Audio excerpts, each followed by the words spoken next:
Hey guys, welcome back to my channel, Animora. So guys, as we've seen so far, Asta was born without any magic at all, and his dream is to become the Wizard King, the strongest magician in the entire world. Everyone makes fun of him, telling him he can never become the Wizard King because he doesn't even have magic. But Asta never gives up, he trains relentlessly, and one day, his hard work finally pays off when he gets his Five-Leaf Grimoire, a magical book with a demon sealed inside it, and along with it, Asta gains his own unique power, the ability to erase whatever magic is thrown at him. After that, Asta and his brother Yuno both join their own magic night squads. Asta joins the Black Bulls, and Yuno joins the Golden Dawn. And then we see Asta, Noelle, and Luck from the Black Bulls, along with Yuno, Klaus, and Mimosa from the Golden Dawn, both teams heading into the same dungeon on a mission. And there's some Diamond Kingdom magicians show up too. Luck takes them all down single-handedly. But in the end, Lotus manages to trap him using a sneaky trick and is about to kill him. Meanwhile, Mars badly injures Mimosa, and Klaus and Yuno are fighting him together, while Asta and Noelle are still rushing toward the treasure. Yuno, for once, just listen to me, I'm your senior. Take Mimosa and go get back up. We cannot let this treasure fall into the Diamond Kingdom's hands. No, I already told you I'm not leaving you here alone. We're gonna fight him together and take him down, and right then, Mars attacks both of them again. Meanwhile, Lotus has Luck completely trapped, and Luck is struggling to even breathe. And right then, we get a flashback into Luck's childhood. Turns out Luck was also born into a middle-class family, and everyone used to call him crazy because he was always smiling no matter what, so much so that one day his own mother snaps and beats him. Why did a lunatic have to be born into my family? Why do you keep smiling all the time? What is even wrong with you? Why did I have to end up with such rotten luck? And hearing all this crushes Luck inside, but somehow he keeps smiling anyway. Then one day Luck defeats a kid from a noble family in a fight, and nobody can believe it. How did some commoner kid like Luck manage to beat a noble? Because Luck becomes the very first commoner to ever defeat a noble family's child, and for the first time in his life, his mother actually praises him and shows him love. Luck, you're not a normal kid, you're special. And maybe, just maybe, you're the one who's gonna change my luck for good. Remember this, Luck, in this world, nobody is truly ours. Promise me you'll keep fighting like this. Promise me you'll never lose. Not until the day you die. Promise me. And Luck promises his mother that he'll never lose again, and that he'll fight and fight until he becomes incredibly strong. But then one day Luck's mother passes away, and all the people around them start saying, "Good riddance, that crazy woman's finally gone, and look at her kid. He's just as crazy as she was. His mother just died and he's still smiling. Everyone stay away from him." But nobody actually understands just how broken Luck is on the inside, and not a single person steps up to help him. And that's the exact moment Luck realizes his mother was right all along. In this world, he really is completely alone. And from that day on, Luck decides he'll live by exactly what his mother told him: fight and keep fighting until the day he dies. And ever since that day, Luck has never lost a single battle. And that's exactly why he loves fighting so much, because that was the one thing his mother ever praised him for. And now, trapped inside Lotus's magic, Luck can barely breathe. Alright kid, time for you to die. No, I can't lose. My mom told me to never lose. Wait a second, she also said I'm not allowed to lose until the day I actually die. And right now, there's no way out of this magic. Maybe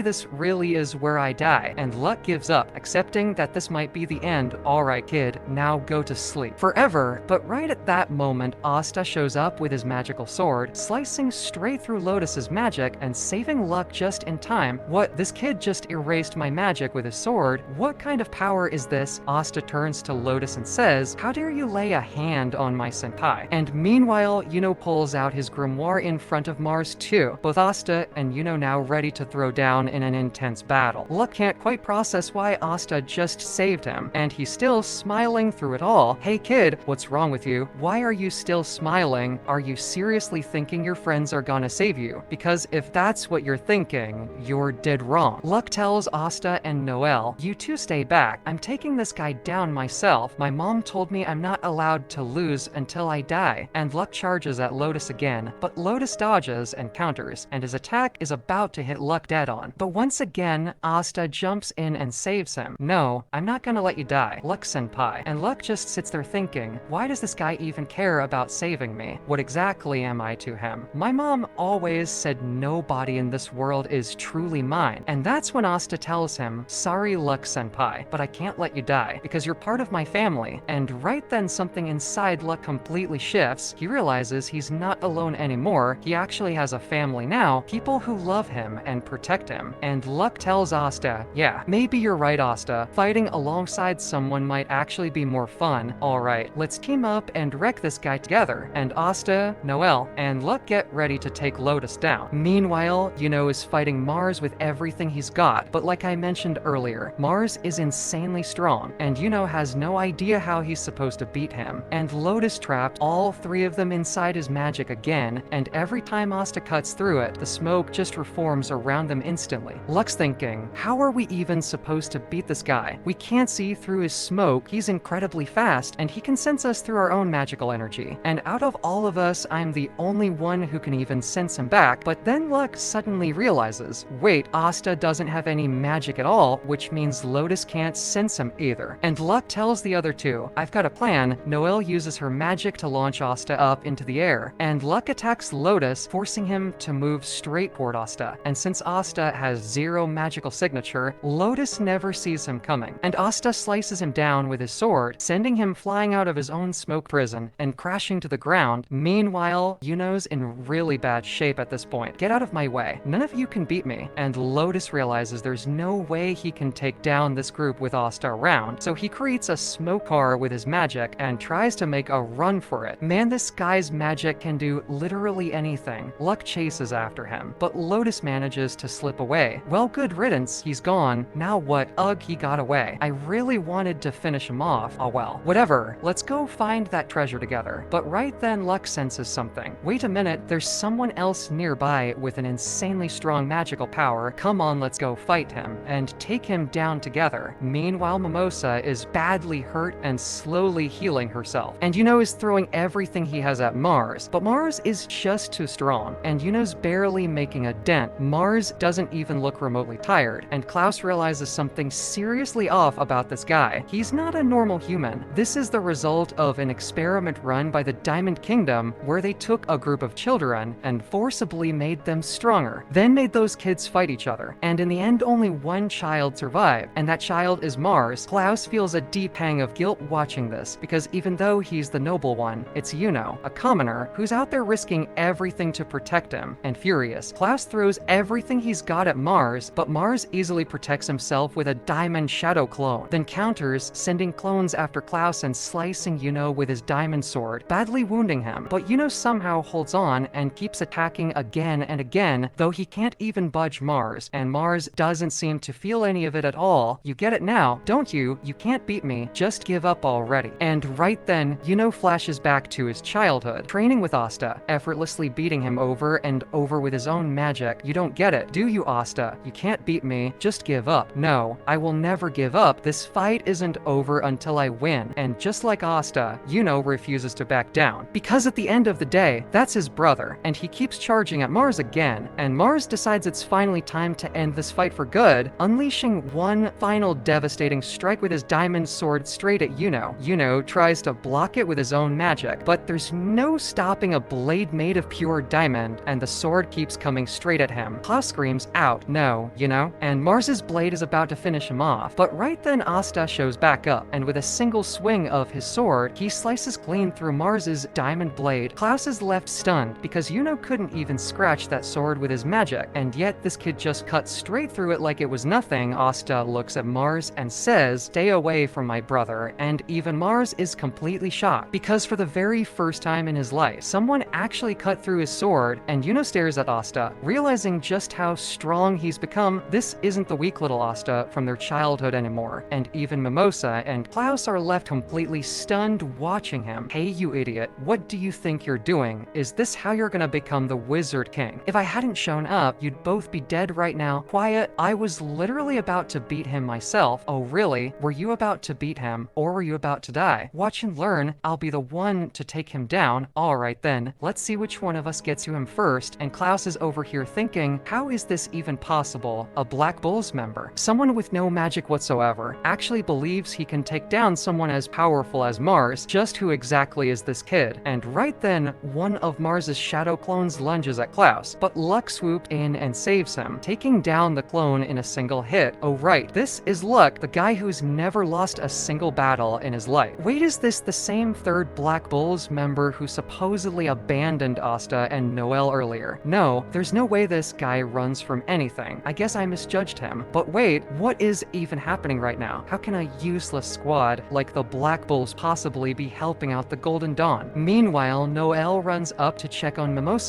Are you okay? Yeah, maybe you were right. I really am weak. Yeah, you are weak. But don't worry. As long as I'm here, nobody is laying a finger on you again. Meanwhile, Asta goes head to head with Mars all on his own. And as strong as Mars is, he starts to visibly struggle against Asta's anti-magic power. Mars summons a swarm of clones again, but Yuno and Luck handle every single one of them. Mars comes at Asta with his sword once more, but there's no way his blade can hold up against Asta's, and Asta slices right through it, launches into the air, and comes crashing down on Mars with a devastating strike, sending him flying. And for the very first time in his life, Mars actually loses, crashing straight into the nearby water. Everyone is left completely stunned watching Asta's power, especially Klaus. How is this commoner kid this insanely strong? What in the world is happening? What's wrong, Klaus? Now do you finally get it? Asta isn't just some ordinary kid. Asta's sword is an anti-magic sword. It can erase absolutely any magic thrown at it. Wait, a commoner with such a rare power? This kid must have some seriously good luck. You clearly don't know Asta at all, Klaus. That's exactly why you think it's luck. But right then, out of nowhere, Mars unleashes his strongest attack yet straight at Asta, badly wounding him. Just who exactly are you? Asta gets seriously hurt, his clothes completely torn apart, and he looks straight at Mars and says, "My name is Asta, and I'm the one who's gonna become the Wizard King someday." And Klaus looks at Asta's battered body and is honestly shaken. Wait, a body like that isn't built by luck. This kid has genuinely put in insane amounts of work. Could he actually become the Wizard King one day? You're nothing but a commoner. Get out of my way. You're nothing compared to me. You're just a tiny pebble. And with that, Mars attacks Asta again. Sure, I'll admit I'm just a small pebble, Asta says, but I'm the kind of pebble that can shatter even a diamond. And Asta strikes back. And even though Mars is unbelievably strong and packed with magical power, he simply cannot stand against Asta, because Asta can erase any magic no matter how powerful it is. And with one final strike, Asta shatters Mars's diamond body completely, sending him crashing to the ground unconscious. And Asta believes the fight is finally over. After that, Klaus uses his magic to bind Mars as a prisoner. You really think your magic can hold him down? Obviously. Don't you dare question my magical power, kid. I come from a noble family. And just look at him. He's way too injured to break free from my magic prison. And besides, I've already taken his grimoire. There's no way he's escaping now. Alright, fine. Got it. Hey, Asta, do something about your clothes already. Wait a second. My clothes are torn. Why are you the one getting all shy about it? Quiet, just go fix your outfit already. So, the Golden Dawn's mission was a total success, and we, the Black Bulls, won. Since we're the ones who got to the treasure first, are you insane? If it wasn't for me, you two would have ended up meeting God instead of the treasure. Quiet, kid. Watch how you talk to me. My name is Klaus, and I'm a proud member of the Golden Dawn. We won this. The Black Bulls won this. Don't interrupt me. The Black Bulls won. I said don't interrupt me. The Black Bulls won. The Golden Dawn won. The Black Bulls won. No, it's the Golden Dawn. The Black Bulls. And just like that, the two of them start bickering all over again. And right then, Luck points out, hey, this gate is sealed with some seriously strong magic. Asta, you're probably the only one who can cut through it. To which Klaus scoffed. Yeah, right. Like this kid's gonna break through such a powerful magical gate all on his own. And in one single second, Asta slices the gate clean in half with his sword. And Klaus is left completely speechless. And everyone finally steps inside, revealing a massive stash of treasure. And Asta goes absolutely wild seeing that much gold. Everyone crowds around to check out the treasure. Whoa, what is this? Is this magic? Hey kid, don't touch that treasure. Why not? Is it yours or something? No, it belongs to the people of the Clover Kingdom. Well, I'm from the Clover Kingdom, do you know? What did you just call me? And right then, Yuno notices a magical scroll, and the moment he picks it up, everything written on it vanishes instantly, and his grimoire suddenly starts glowing with an intense light. And Klaus is left wondering, how are these two brothers, who aren't even from a noble family, this insanely powerful? One has a rare Four-Leaf Grimoire, and the other has this insanely rare anti-magic power. Meanwhile, Nero forcefully forcefully drags Asta over toward a wall. What am I even supposed to do with this wall? And Nero starts pecking at him angrily, because Asta has absolutely no clue what she's trying to tell him. But right then, out of nowhere, Mars's grimoire suddenly starts glowing again, and Luck shouts out, "Get away from that door, everyone!" But it's already too late. Mars breaks straight through the gate, bursts in, and attacks Noelle, badly injuring her. And seeing Noelle like this sends Asta into a complete rage, he pulls his sword back out and charges straight at Mars, and Mars's grimoire FLIs right back to him, and he traps everyone in his diamond magic. Wait, how? He was way too injured to move. How is he suddenly back on his feet? And right then, Klaus is left utterly shocked, because it turns out Mars also has fire healing magic, meaning just like Mimosa, he can heal himself completely. No, that's not possible. This can't be happening. A single person can only ever have one magical power, so how does he have two? And completely furious, Asta charges straight at Mars with his sword. "I've already figured out your power. You can erase anyone's magic with that sword of yours. But tell me, can that giant sword of yours really block all of my insanely fast attacks?" And Mars unleashes a barrage of diamond blade strikes at Asta. And since Asta's sword is so massive, he struggles to block every single hit in time, and Mars lands a devastating blow, sending Asta crashing straight into the very same wall Nero had been trying to point out to him earlier, and Asta collapses right there, unconscious. Meanwhile, Luck, Yuno, and Klaus are all completely trapped by Mars's magic, unable to break free, and Mimosa is desperately trying to heal Noelle, but Noelle's condition is critical. If she doesn't get healed soon, she's not going to make it, and Mars says, "No, I won't let you save your little friend. All of you are weak, and I'm going to kill every single one of you." And Mars slowly advances toward Mimosa and Noelle, ready to finish them off, and with Asta unconscious, and everyone else completely trapped. Who's going to save Noelle now? We'll find out in the next part. That's all for this part, guys, and I'll drop the next part soon, and if you enjoy watching stories like this, don't forget to subscribe to our channel Animora. See you all in the next video. Bye bye.